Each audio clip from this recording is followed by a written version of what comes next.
Semangat pagi, sahabat Globality. Kembali lagi bersama saya Desi dalam acara Pasti Badung, podcast siswa Globality Badung. Pasti aktif, pasti kreatif, pasti inovatif.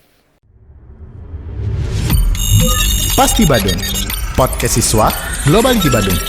Pasti aktif, pasti kreatif, pasti inovatif.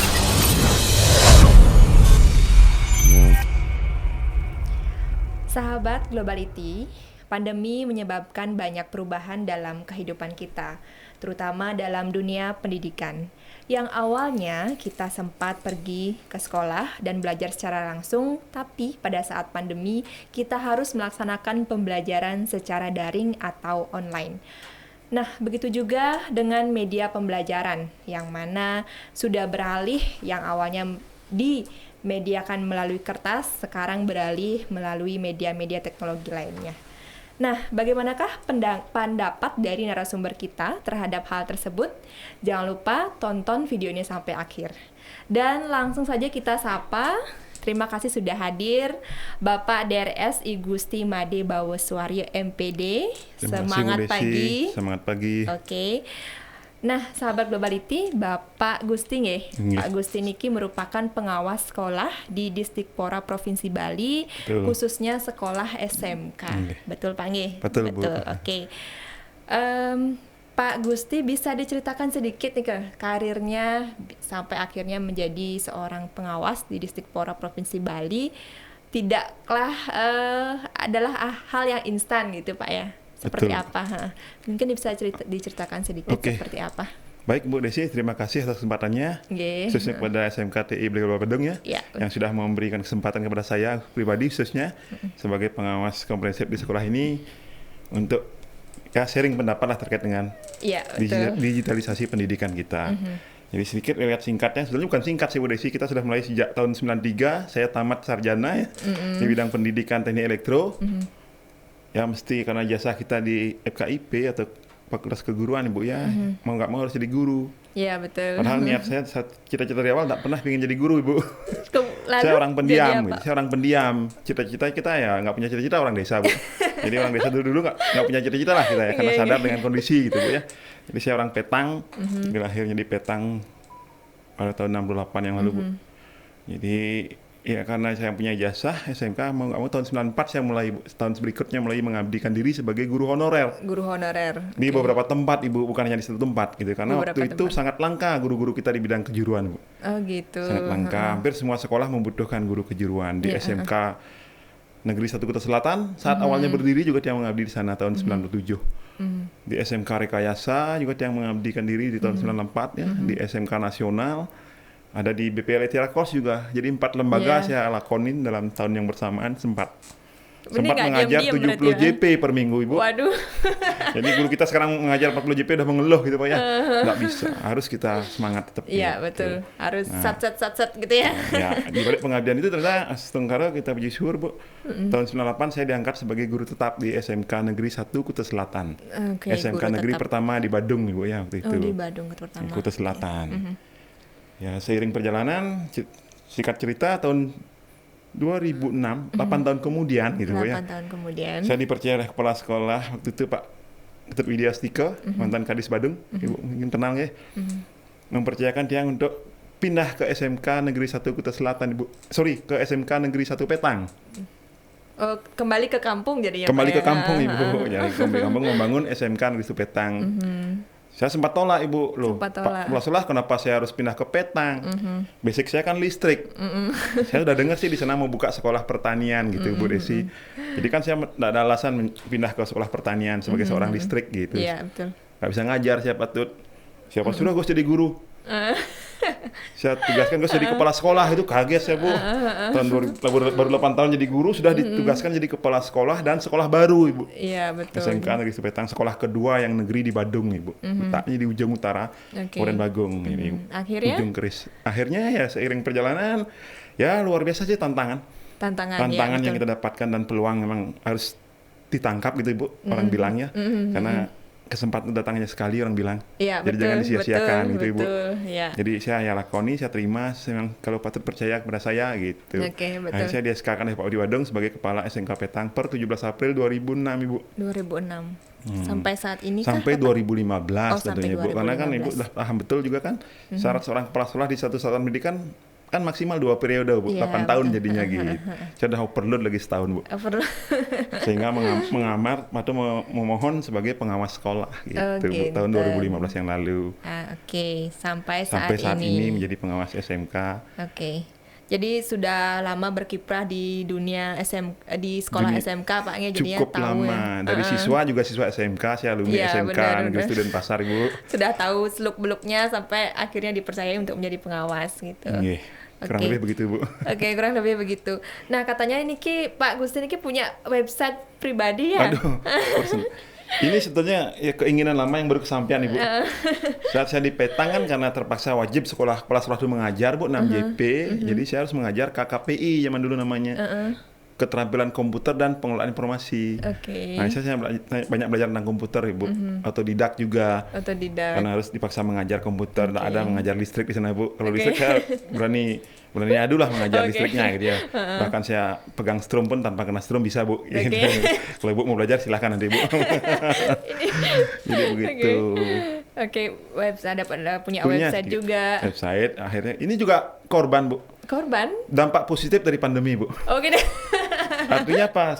Semenjak pemerintah menetapkan work from home Bu, Iya, betul. bekerja dari rumah, apa yang harus saya kerjakan? Iya. Bukan website awalnya Bu. Awalnya saya membuat awalnya? semacam video-video kecil tutorial terkait dengan PJJ, ya, membuat channel YouTube Bu. Oh, Jadi channel Bu boleh YouTube. tonton channel saya di Gumba Channel Bu. Gumba Channel. Gumba Channel Oke, itu kepanjangannya jangan lupa adalah subscribe. Gusti Made Bawuswaryo Channel Oke. gitu Bu. Luar biasa ini. Guru milenial sekali ini bapaknya Iya. nih. Ya, website baru 2-3 bulan lalu kami publish Bu. Oke, Ya. oke. Tapi otodidaknya membuahkan hasil yang luar biasa ya Pak Luar ya? biasa, itu saya bilang dampak positif daripada pandemi Iya, gitu. benar, Bukan semua itu berdampak negatif itu. Ada positifnya kita ambil hikmahnya gitu. Iya, betul. Seperti Ibu sampaikan tadi, belajar menggunakan teknologi kan karena harus jarak jauh gitu. Iya, betul.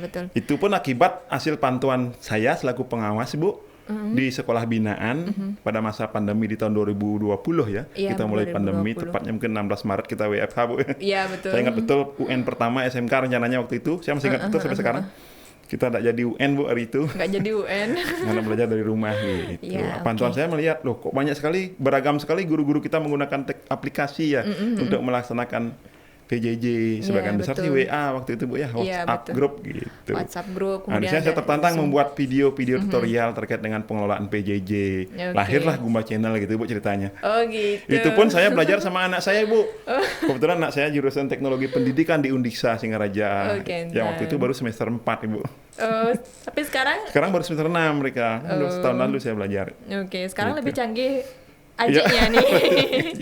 Jadi kita jangan malu, Bapak Ibu sekalian. Kita jangan malu belajar sama anak, karena iya, mereka yang betul. pasiennya teknologi kan di anak gitu. Bu. Iya betul, karena ilmu apa namanya kita belajar tuh tidak mengenal kepada Tidak siapa mengenal ya kepada dengan siapa umurnya kita, ya. lebih kecil pun nggak masalah gitu Pak Betul ya. Ibu.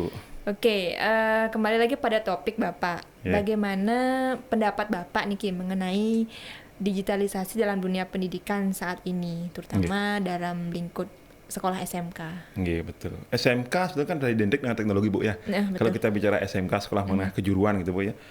Apalagi kalau zaman dulu kan namanya SMK teknologi ada, SMK bisnis dan sebagainya Bu ya. Jadi suka nggak suka atau nggak mau seperti yang kita sampaikan tadi Bu, karena perkembangan dunia IT sekarang sangat pesat Bu ya. Iya betul. Bahkan dengan laptop pun kita harus update selalu ya, Iya. agar bisa support kepada aplikasi yang terbaru kan gitu Bu. Iya benar. Jadi saya berharap sih semua unsur atau semua insan pendidikan adopt dengan teknologi Bu. Karena saya rasakan. Jadi dengan sendirinya kami di Badung sekarang Bu, pengawas SMK, yang wilayahnya dari ujung utara, ujung Kris Badung sampai pangkal Kris Badung, ujung selatan, Nusa Dua gitu. Tentunya kan wilayah cukup luas. Ya benar. Nah dengan benar, teknologi, saya belajar teknologi itu memudahkan Bu. Pak. Memudahkan. Dan kesempatan utama yang saya tak pernah lupakan Bu ya, kesempatan yang diberikan oleh Pak Menteri pada tahun 2019 untuk meningkatkan kompetensi di bidang IT juga Bu. Jadi saya sempat belajar di Siamio Thailand, Bu. Wow, Selama 21 hari luar gitu. biasa. Itu sangat membantu kami dalam melaksanakan tugas gitu, meringankanlah tugas-tugas pengawas. Seperti hari ini sekolah-sekolah melaksanakan PAT, Bu ya. Iya, benar. PAT kami minta jadwal dengan konsep kolaboratif, Bu, seperti konsepnya kurikulum merdeka, Bu ya. Bekerja bersama begitu. Saya siapkan satu template, sekolah mengisi jadwal masing-masing. Dengan jadwal itu saya bisa mengatur agenda kapan saya harus kemana gitu, Bu, sehingga nggak berbenturan. Untuk berkunjung ya? Untuk berkunjung, monitoring tugas kita sebagai pengawas sekolah gitu. Oke. Nah kemudian Pak Gusti, adakah keterkaitan antara kurikulum merdeka dengan digitalisasi dalam dunia pendidikan yang kini sedang digalakkan nih ke Bapak? Bukan hanya kurikulum merdeka barangkali, Bu ya. Hampir semua kurikulum atau proses belajar mengajar mulai dari perencanaan, pembelajaran ya, pelaksanaan pembelajaran hingga penilaian hasil belajar itu sangat dekat dengan teknologi, Bu. Karena dengan kita memanfaatkan teknologi, kita sangat dibantu dalam memperlancar tugas-tugas kita sebagai pendidik maupun tenaga kependidikan, Bu.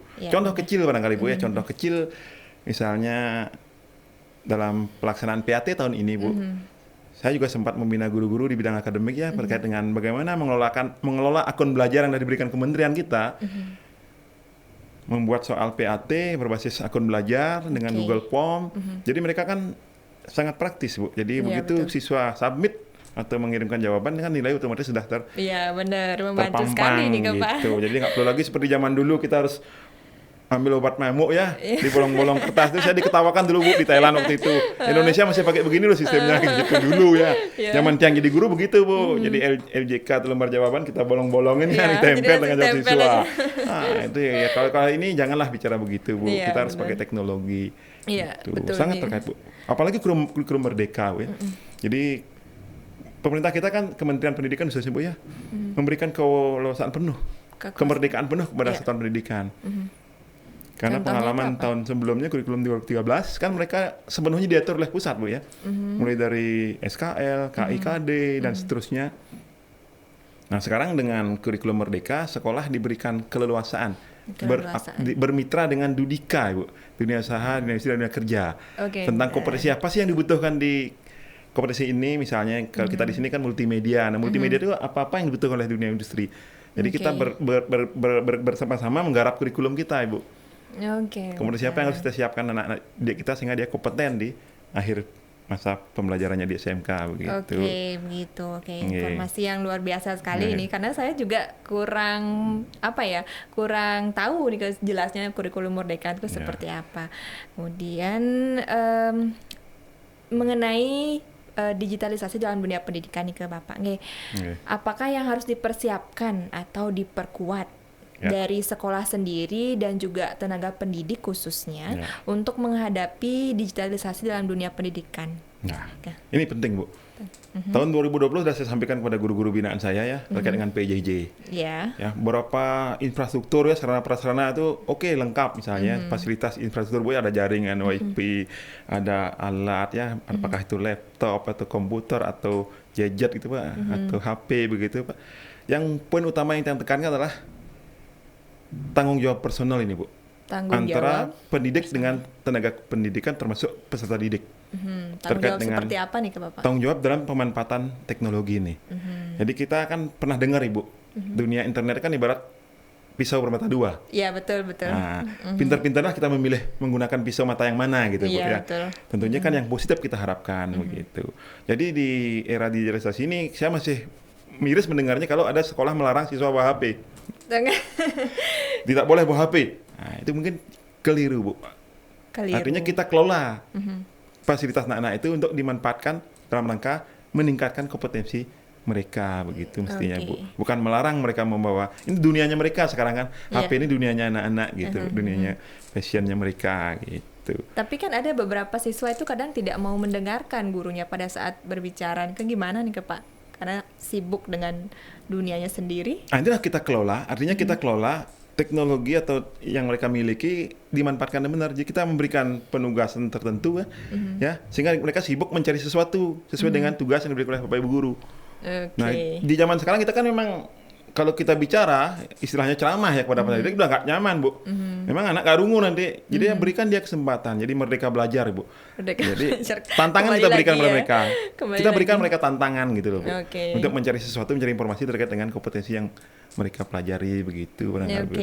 Kemudian itu tadi dari segi tenaga pendidik, Bapak nggih. Kalau dari segi siswanya sendiri, apa yang harus dipersiapkan untuk menghadapi ya seperti yang Bapak katakan kurikulum merdeka, kemudian digitalisasi dalam dunia pendidikan itu seperti apa nih kayak yang tadi belum selesai, Bu. Saya mau garis bawahi ya.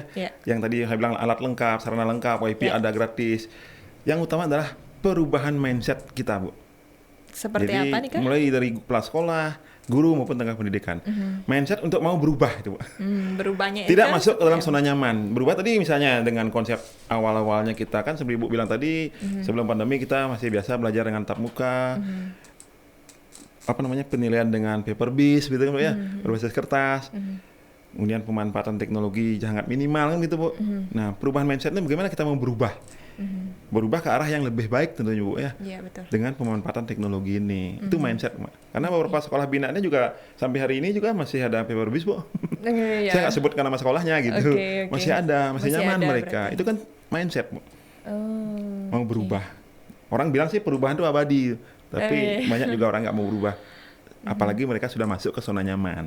Nah, terkait dengan di peserta didik, Bu, ya, apa yang mereka harus persiapkan? Tentunya memang kan kalau kita bicara peserta didik, jangankan peserta didik, Bu, ya, anak bayi baru lahir pun dia sudah mengenal. Iya, benar. Baru nongol ya dari rahim ibunya sudah melihat teknologi gitu, Bu, ya. Sudah direkam prosesnya, dia bisa tonton nanti. Bahkan anak-anak zaman sekarang balita begitulah. Ini kan pengempungnya sekarang HP, Bu. Iya, benar. Untuk membujuk untuk membujuk mau makan kan kasih HP. Ya, nah, saran saya sih kalau anak-anak di masanya mereka memang harus kita arahkan, Bu. Mengarahkan pemanfaatan media atau sarana yang mereka miliki untuk hal-hal yang positif gitu. Ya. Jadi kesiapan anak juga untuk itu harus mampu menggunakan HP-nya untuk kepentingan mengisi dirinya terkait dengan persiapan masa depan mereka gitu, Bu. Oke, berarti itu kembali lagi ke si pendidiknya sendiri, Pak, ya. Kembali. Jadi harus memindsetkan bahwa ini adalah alat yang harus dipergunakan untuk hal-hal yang positif. Gitu. Betul, Ibu. Seperti yang Bapak katakan tadi, internet adalah pisau bermata dua. Ya, kadang membawa positif, kadang juga membawa negatif. Ya, betul. Kemudian Pak Gusti, banyak sekali kita sudah berbincang-bincang mengenai pendidikan digitalisasi. Bisa diberikan sedikit Bapak sepatah dua patah kata untuk menyemangati kita semua dari pelaku pendidikan, kemudian siswanya sendiri dalam menghadapi era seperti sekarang ini yang serba digitalisasi. Baik, Bu. Jadi kembali ke awal, Bu, motivasi Pak Bawo ya untuk membuat channel YouTube, membuat website itu sebagai ajang berbagi, Bu. Ajang berbagi. Karena di sana moto saya berbagi itu indah. Nah, salah satu tujuan saya secara pribadi yang istilahnya masih jadi angan-angan, Bu, dengan harapan semua guru binaan saya, kepala sekolah binaan saya mau berubah, mau memanfaatkan IT. Sebagai satu contoh tadi kita punya media ya. Jadi di dunia IT ini sudah banyak sekali media-media yang ada. Kalau Pak Bawo melihat sesuatu yang baru, pingin belajar gitu, Bu. Jadi perubahan tampilan galeri Pak Bawo di YouTube kan, di website kan begitu. Awalnya foto-foto baru ada caption itu, ya. Nah, sekarang udah dengan teknologi saya belajar Canva kemarin baru seminggu lalu belajar, Bu. Kita kelola satu dokumen tuh menjadi beberapa file, ada langsung komentarnya. Tampilannya lebih manis. Ibu bisa saksikan langsung di webnya Bawo Suwaryo. Jadi sekali lagi tujuannya bukan pamer, Ibu. Jadi Pak Bawo tujuan utamanya adalah memotivasi Bapak Ibu guru, apalagi muda-muda seperti Ibu Desi kan. Sangat mungkin untuk adopt dengan teknologi yang Pak Bawo udah usianya orang bilang oversek, Bu. Lebih dari seket. Dia 50 tahun sanggup belajar IT, masa guru-guru muda nggak sanggup. Itu yang utamanya buat Pak Bawo. Jadi motivasi saya, marilah Pak Ibu guru, Bapak kepala sekolah, fasilitasi guru kita untuk belajar teknologi. Sekali lagi harus difasilitasi, Bu. Karena kalau tidak semua guru mampu belajar otodidak. Ya, betul. Nah, jadi di fasilitas sekolah didorong dengan tuntutan jika mereka punya suatu teknologi, Bu. Jadi secara dokumentasi administrasi guru ya terkumpul secara sistem, Bu. Jadi enak. Kapanpun minta data gampang dicari. Iya, gitu. betul. Jadi, makanya kalau ada sekolah binaan saya masih minta, Pak Bawo berapa NIP-nya? Berarti mereka belum kenal webnya Pak Bawo. Gitu. Karena sudah ada semua di sana. Jadi gitu. silakan kunjungi webnya Pak Bawo. Jadi kalau guru yang lain juga silakan ya, Gumba Channel dikunjungi. Dan harapan Bapak Ibu juga membuat video pembelajarannya mandiri. Walaupun betul. YouTube menyediakan banyak sekali informasi terkait dengan pelajaran ataupun kompetensi yang Bapak Ibu ampuh, tapi sebaiknya saran saya sih selaku pengawas sekolah ya di bidang SMK, mari kita gunakan teknologi ini untuk memenuhi tugas-tugas kita sebagai pendidik, Bu. Salah satunya adalah membuat media-media yang berbasis teknologi. Itu akan lebih menarik bagi siswa kita. Iya, betul. Dan itu salah satu juga moto daripada Smart School, Bu. Jadi sekolah cerdas. Jadi mengurangi paper base ya, mengurangi penggunaan kertas, membantu istilahnya lahan hutan tidak menjadikan kertas kayak kita, Bu ya. Iya, benar, jadi benar, Pak. manfaatkan teknologi. Dan teknologi sangat memungkinkan bagi sekolah-sekolah yang kekurangan ruangan belajar, Bu. Menteri kita kan orang teknologi nih ya, orang betul. Sangat antusias dengan teknologi. Jadi kita feeling saya sih, Bu ya, feeling ini ya, feelingnya Pak Bawo. Walaupun pandemi sudah berakhir menjadi endemi barangkali, bukan berarti PJJ nggak bisa dilaksanakan, Ibu. Masih mungkin tema-tema tertentu atau topik-topik tertentu atau kompetensi-kompetensi tertentu bisa kita laksanakan secara jarak jauh. Yang wajib kita hadir di SMK seperti pelatihan kompetensi kejuruannya, Bu ya. Praktek-praktek ya wajib datang ke sekolah, karena di rumah mereka nggak punya sarana yang terstandar sesuai dengan tuntutan Dudika gitu barangkali, Bu. Jadi bisa dikombin ke depannya nih antara luring dengan daring itu barangkali, Bu. Jadi sekali lagi Pak Guru, mari kita tempa diri, mari kita kuatkan diri dengan memanfaatkan perkembangan IT untuk menunjang tugas-tugas Bapak Ibu Guru sebagai pendidik maupun tenaga kependidikan. Wah, luar biasa ya nih sahabat Globality, Pak Bawo sendiri meskipun sudah umur gitu ya, tetap semangat untuk tetap belajar, terutama dalam dunia teknologi. Beliau tidak mau kalah ya dengan anaknya gitu ya. Kurang lebih begitu, Bu. Iya, betul. Terima kasih sebelumnya nih Pak Gusti sudah hadir ke SMKTI Bari Global Bandung. Ini yang ke berapa kalinya ke sini nih, Kak? Oh, kita kan baru tahun ajaran ini, Bu ya.